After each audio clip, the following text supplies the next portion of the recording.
Hello मेरे प्यारे students, क्या हाल चाल है। उम्मीद है आप स्वस्थ होंगे, मस्त होंगे और आपकी पढ़ाई एकदम शानदार तरीके से चल रही होगी।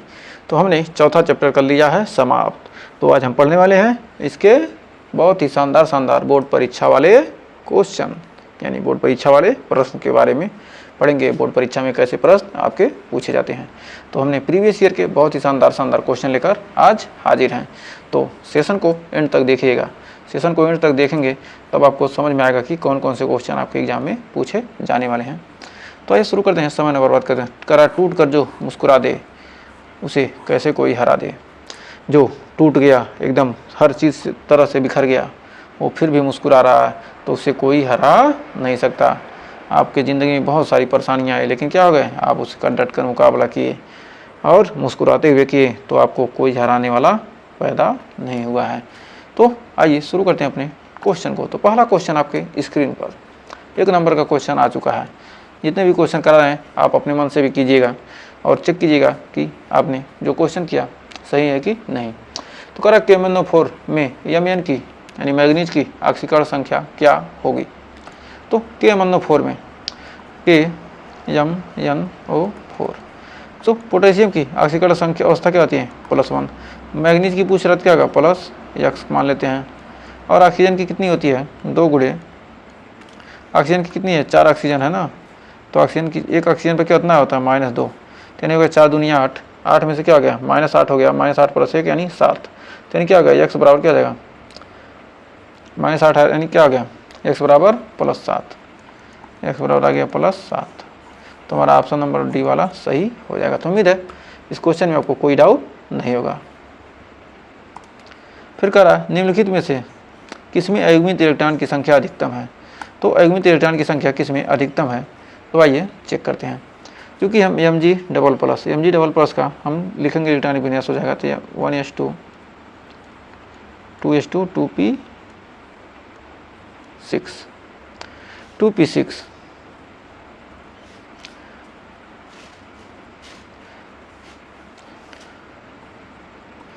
चूँकि मैग्नीशियम का क्या होता है, परमाणु क्रमांक 12 होता है। तो क्या हो गया, ये बिहार बोर्ड 2024 में पूछा गया, 1s2 2s2 2p6 और 3s2 होगा, 3s2 होगा। लेकिन क्या हो गया यहाँ पर यस क्या हो गया, ये 2 + 2 है तो क्या 2 इलेक्ट्रॉन निकल, लेकिन क्या हो गया 3s0 हो जाएगा। तो टाइटेनियम पर 3+ है तो इसका हो जाएगा 4s0 और 3d1। तो 3d1 बायकोस में क्या है, एक इलेक्ट्रॉन यानी 5 बनेंगे, 1 2 3 4 5। बायकोस में क्या, एक अयुग्मित इलेक्ट्रॉन है। और वैकेंडियम में क्या, ये इसका इलेक्ट्रॉन विन्यास क्या बनेगा हमारा, 4s0 और 3d2। लास्ट में क्या है, डी वाले में क्या 2 इलेक्ट्रॉन है, तो इसमें क्या होंगे 1 2। फिर हमारा या फिर ट्रिपल+ में 4s0 और 3d5। तो 3d5 बन गया। तो यहाँ पर हमारा 1 2 3 4 सभी में क्या अयुग्मित इलेक्ट्रॉन है, यानी 5 अयुग्मित इलेक्ट्रॉन है, यानी n बराबर कितना है 5। तो कह रहा है निम्नलिखित में से किसमें अयुग्मित इलेक्ट्रॉनों की संख्या क्या अधिकतम है। तो सबसे अधिक अयुग्मित इलेक्ट्रॉन किसमें है, लास्ट वाले में। तो डी वाले में क्या सबसे अधिक अयुग्मित इलेक्ट्रॉन है। तो उम्मीद है यहाँ तक आपको कोई डाउट नहीं होगा। और इसमें क्या है, कहता कि किसमें अयुग्मित इलेक्ट्रॉन नहीं है, तो क्या है ये वाला हमारा पहला वाला सही होता है। लेकिन क्या हमारा लास्ट वाला कह रहा कि अयुग्मित इलेक्ट्रॉनों की संख्या किसमें अधिकतम है। तो अगला है बिहार बोर्ड 2024 में पूछा गया क्वेश्चन, कह रहा क्रोमियम की अधिकतम ऑक्सीकरण अवस्था क्या होती है। क्रोमियम यानी Cr की अधिकतम ऑक्सीकरण अवस्था यानी K2 Cr2O7।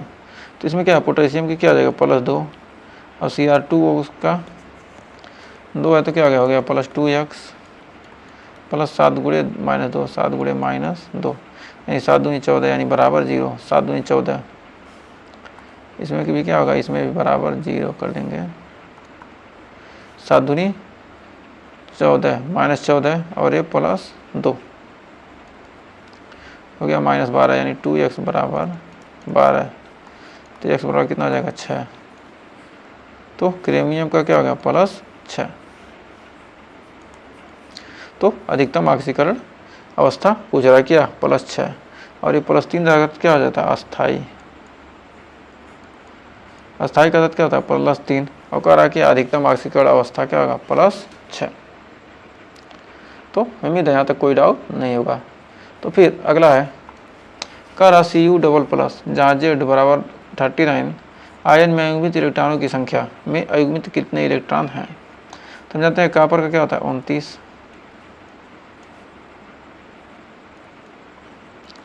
फिर 4s1 3d10,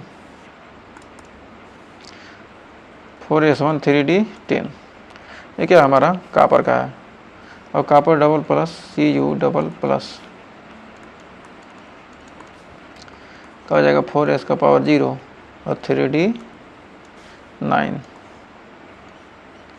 डी में कितने हैं, 5, 1 2 3 4 5, 1 2 3 4 5 6 7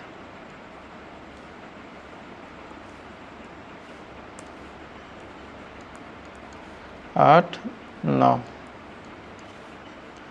कितने हो गए, 9 इलेक्ट्रॉन हो गए। और इसमें अयुग्मित इलेक्ट्रॉन कितना हो गया, अयुग्मित इलेक्ट्रॉन क्या हो गया, 1 हो गया। तो कर अयुग्मित इलेक्ट्रॉन की संख्या Cu++ यानी जो कॉपर 29 में क्या है, Cu++ में अयुग्मित इलेक्ट्रॉन क्या है, यानी बराबर 1। तो ऑप्शन नंबर बी वाला सही हो जाएगा। तो उम्मीद है यहाँ तक आपको कोई डाउट नहीं होगा। तो नेक्स्ट क्वेश्चन कर रहा है, क्रोमाइट अयस्क का रासायनिक सूत्र है। क्रोमाइट क्या है, Chrome iron, Chrome iron, chromite अयस्क यानी क्रोम आयरन। या किससे क्रोम आयरन क्या होता है, क्रोम आयरन से हम क्या बनाते हैं, K2Cr2O7, पोटेशियम क्रोमेट क्या बनता है हमारा, पोटेशियम क्रोमेट बनता है। लेकिन कह रहा है क्रोमाइट अयस्क का रासायनिक सूत्र, जो क्रोमाइट अयस्क बनेगा उसमें क्या होगा, फेरस क्रोमियम ऑक्जिलेट, मतलब फेरिस क्रोमियम, क्रोमाइट अयस्क का रासायनिक सूत्र क्रोमाइट अयस्क, फेरस क्रोमाइट ऑक्साइड Fe2O4, ये क्या है, इसका सूत्र है। तो ये क्या था, राजस्थान बोर्ड में 2024 में पूछा गया क्वेश्चन है। कितना सिंपल क्वेश्चन पूछा जाता है। फिर अगला, निम्नलिखित में से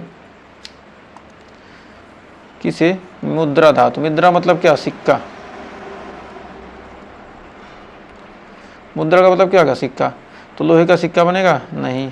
कोबाल्ट का नहीं, निकिल का नहीं, कॉपर का तो बन सकता है लेकिन जिंक का नहीं बनेगा। कॉपर का, सोने का, चांदी का है तो कंपलसरी है।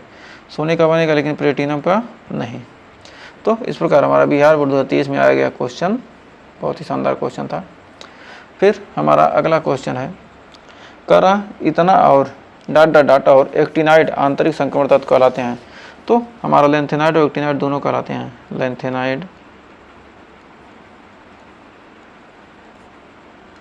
लेंथेनाइड और एक्टिनाइड, लेंथेनाइड क्या हो गया 4F और एक्टिनाइड क्या हो गया 5F। में क्या है, राजस्थान बोर्ड 2024 में पूछा गया क्वेश्चन है। तो लेंथेनाइड आ गया। तो उम्मीद है यहाँ तक कोई डाउट नहीं होगा। तो फिर बढ़ते हैं नेक्स्ट क्वेश्चन की तरफ। कर निम्नलिखित संक्रमण तत्व के आयनों में कौन अनुचुंबकीय है।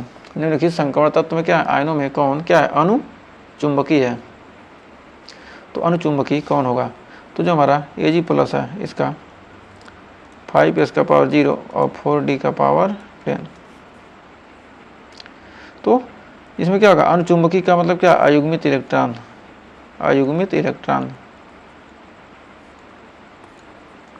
इलेक्ट्रॉन मतलब क्या होगा, जिसमें अयुग्मित इलेक्ट्रॉन होंगे वो क्या होगा, अनुचुंबकीय होगा। तो Cu++ का क्या होगा 4s0 और 3d9। फिर हमारा जिंक का है 4s2, 4s0 और 3d10 और Au का 6s0 और 5d10। तो उम्मीद है यहाँ तक आपको कोई डाउट नहीं होगा। तो इसमें क्या होगा, देखिए अयुग्मित इलेक्ट्रॉन किस में है, यहाँ पर 10 भरा है, यहाँ 10 भरा है, लेकिन क्या है बी वाले में अयुग्मित इलेक्ट्रॉन है कॉपर डबल+ में। तो हम जानते हैं कॉपर, चांदी, सोना। इसमें क्या होते हैं, अयुग्मित इलेक्ट्रॉन नहीं पाए जाते हैं, अयुग्मित Cu+ में क्या है, अयुग्मित इलेक्ट्रॉन नहीं पाए जाते, अयुग्मित इलेक्ट्रॉन नहीं पाए जाते, नहीं पाते हैं, नहीं पाए जाते हैं।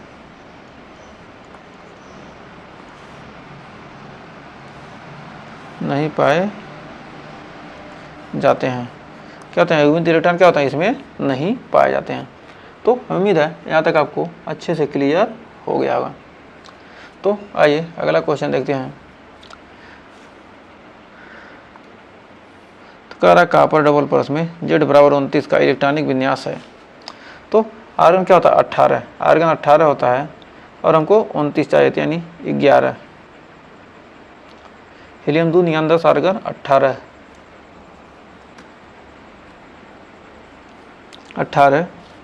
और यहाँ से क्या होगा 27, 18 में 9 यानी 3D9। तो Ar3D9, Ar3D आर्गन 3D9 क्या होगा, ऑप्शन नंबर सी हमारा सही हो जाएगा। बिहार बोर्ड 2023 में पूछा गया क्वेश्चन है। यूपी बोर्ड आने वाला है, टेंशन मत लीजिए, सारे क्वेश्चन हमने कवर किए हैं। ये क्या पता आपके बिहार बोर्ड में से उठा के यूपी बोर्ड में दे दे, यूपी बोर्ड वाला उठा के बिहार बोर्ड में दे दे, बिहार वाला राजस्थान में दे दे, राजस्थान वाला बिहार में दे दे। ये क्या है, इस पर क्या होता है, ऐसा चलता रहता है। तो बिहार बोर्ड 2023 में कर इलेक्ट्रॉनिक विन्यास है। तो अगला क्वेश्चन देखिए, कर निम्नलिखित में से कौन प्रथम संक्रमण श्रेणी का सदस्य है। प्रथम संक्रमण श्रेणी क्या है, मतलब 3D। तो इसमें हमारे जो प्रथम संक्रमण श्रेणी है, scandium, titanium, vanadium, chromium, manganese, ferrous, cobalt, nickel, copper, zinc, क्या है 21 से 30 तक। ये क्या है, 3D संक्रमण श्रेणी के क्या है, सदस्य हैं। तो इसमें हमारा पहला हो जाएगा निकिल। हमारा आंसर क्या है इसमें, देखिए क्या निकिल है, हाँ निकिल है। तो क्या हो गया, हमारा निकिल हो गया प्रथम संक्रमण श्रेणी का सदस्य। तो ये बढ़ते हैं आगे। तो कह रहा है निम्न में से किसकी अधिकतम ऑक्सीकरण अवस्था पाई जाती है। तो सबसे अधिक ऑक्सीकरण अवस्था किसकी पाई जाती है, जो हमारा क्या है मैग्नीज, ये +2 से +7। फिर हमारा अगला क्वेश्चन है, करा Fe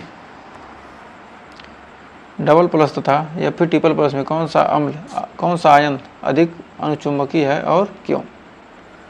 तो हम जानते हैं कि हल Fe 26 4s2 3d6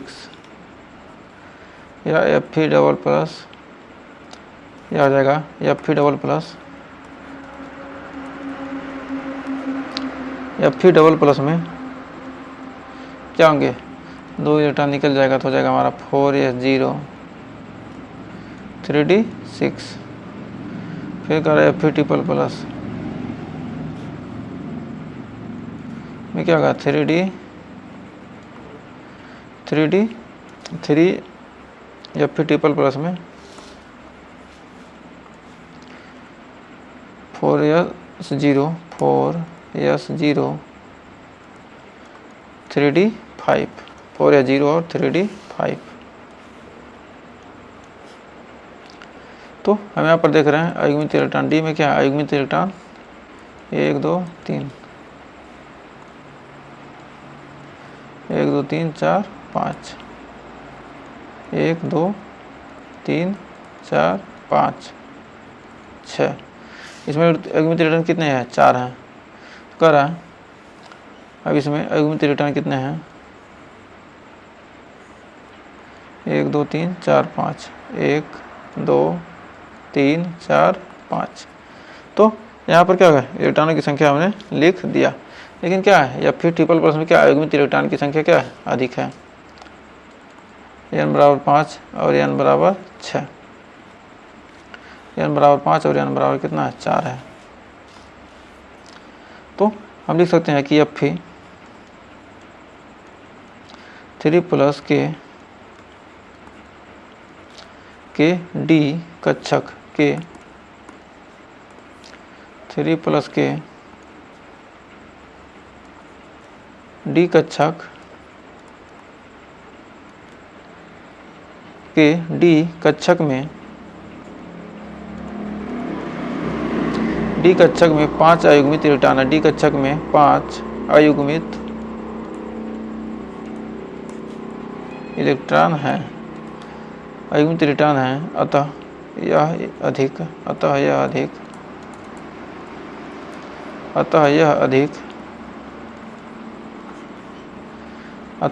यह अधिक अनुचुंबकीय है। अनुचुंबकीय क्या है? अनुचुंबकीय है। जबकि Fe डबल के पास 4 अयुग्मित इलेक्ट्रॉन है, जबकि Fe डबल के पास Fe 4 अयुग्मित इलेक्ट्रॉन है, के पास 4 अयुग्मित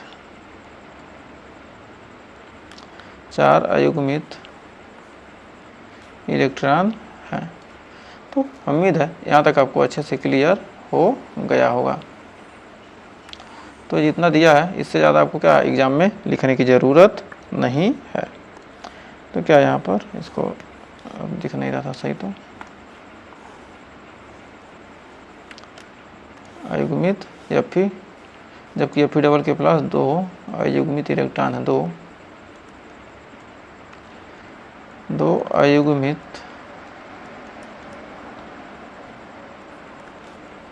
इलेक्ट्रॉन हैं, 2 अयुग्मित इलेक्ट्रॉन हैं। जबकि Fe डबल के पास क्या है? 2 अयुग्मित इलेक्ट्रॉन।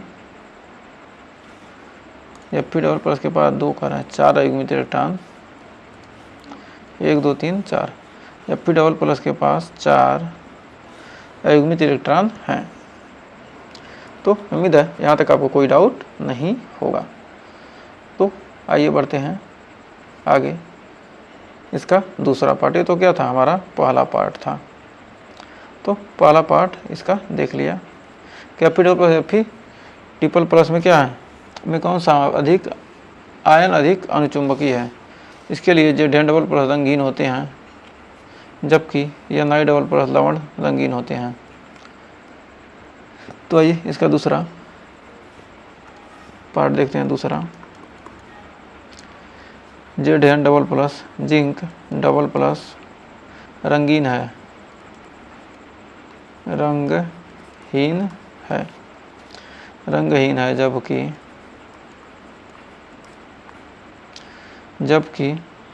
रंगीन है, जबकि Ni डबल प्लस के अंतिम इलेक्ट्रॉन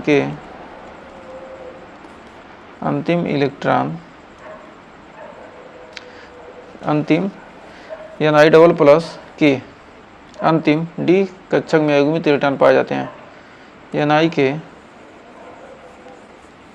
Ni डबल प्लस के, जबकि Ni डबल प्लस के अंतिम डी कक्षक में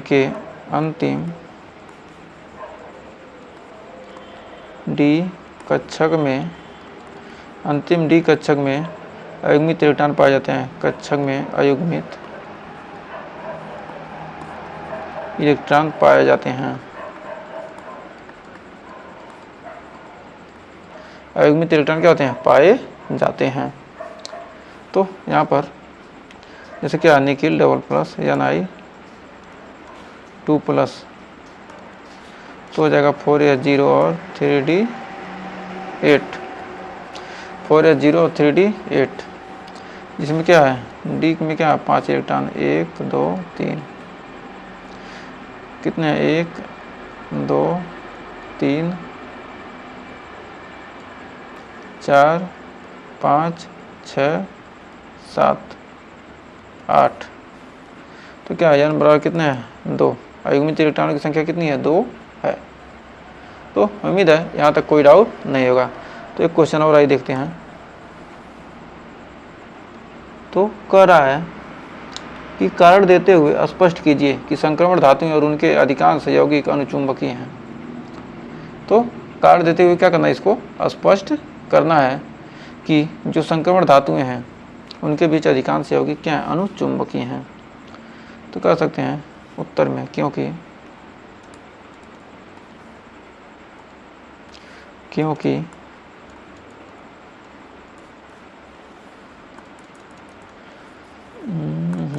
एक सेकेंड, कह सकते हैं कि क्योंकि इनके अंतिम डी कक्षक में अयुग्मित इलेक्ट्रॉन उपस्थित होते हैं। संक्रमण धातुएं तथा उनके अधिकांश यौगिक क्या होते हैं, अनुचुंबकीय होते हैं। क्योंकि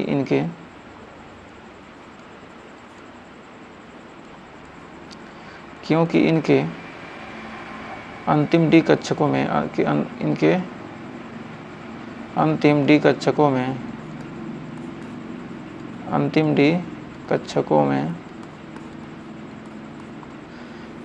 डी कक्षकों में अयुग्मित इलेक्ट्रॉन उपस्थित होते हैं। कक्षकों में अयुग्मित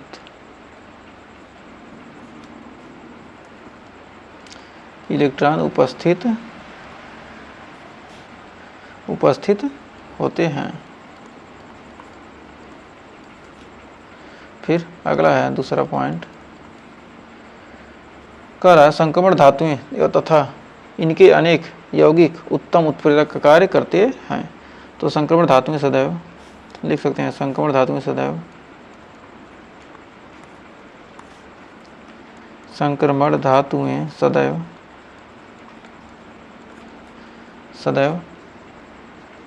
संक्रमण धातुएं व इसके अधिकांश यौगिक संक्रमण धातुएं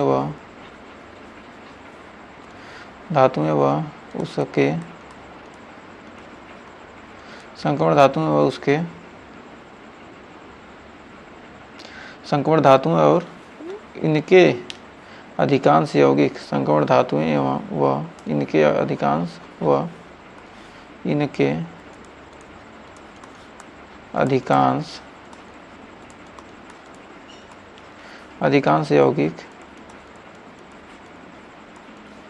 अधिकांश यौगिक उत्प्रेरक की तरह कार्य करते हैं। यौगिक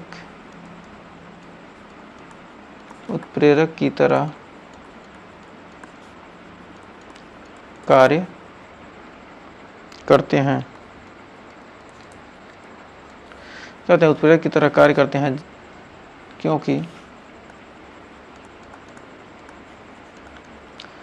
क्योंकि तो नेक्स्ट पेज पर देखते हैं, एक सेकेंड ब्लैक पेज लेते हैं। क्योंकि पहला पॉइंट हो जाएगा ए परिवर्ती ऑक्सीकरण संख्या पर कहते हैं। क्योंकि ए परिवर्ती ऑक्सीकरण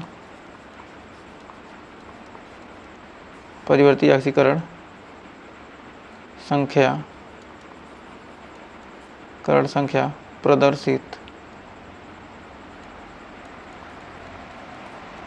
प्रदर्शित करते हैं। फिर दूसरा पॉइंट है हमारा, इनका परमाणु आकार बड़ा होता है। इनका परमाणु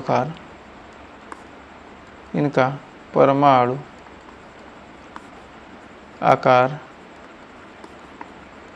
बड़ा होता है। इनका परमाणु आकार क्या होता है, बड़ा होता है। तो उम्मीद है यहाँ तक आपको अच्छे से क्लियर हो गया होगा। इस चैप्टर में जो आज हम न्यूमेरिकल कराए हैं ये सारे आपके बोर्ड एग्जाम, देखिए लास्ट वाला हमने किया 2022 में पूछा गया था यूपी बोर्ड में, इसके पहले वाला भी क्या यूपी बोर्ड 2023 में पूछा गया। तो सारे क्वेश्चन आपके बोर्ड एग्जाम में पूछे गए थे। ये मत सोचिएगा बिहार में पूछा तो हमारे यूपी में नहीं पूछेगा, यूपी में पूछा तो बिहार में नहीं पूछेगा, बिहार में पूछा तो एमपी में नहीं पूछेगा, एमपी में पूछा तो यूपी में नहीं पूछेगा। तो मतलब किसी भी बोर्ड का क्वेश्चन क्या होता है, सभी के क्या है सिलेबस सेम है।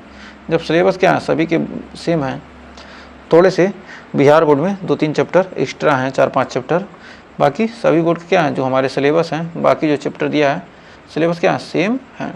तो हमें उम्मीद है ये आज का सेशन पसंद आया होगा। सेशन अच्छा लगा हो तो वीडियो को लाइक शेयर जरूर कीजिएगा। तो मिलेंगे इसके आगे के एक पार्ट और लेकर, इसके कुछ और क्वेश्चन बाकी हैं, उनको लेकर मिलेंगे नेक्स्ट वीडियो में। तब तक के लिए टेक केयर।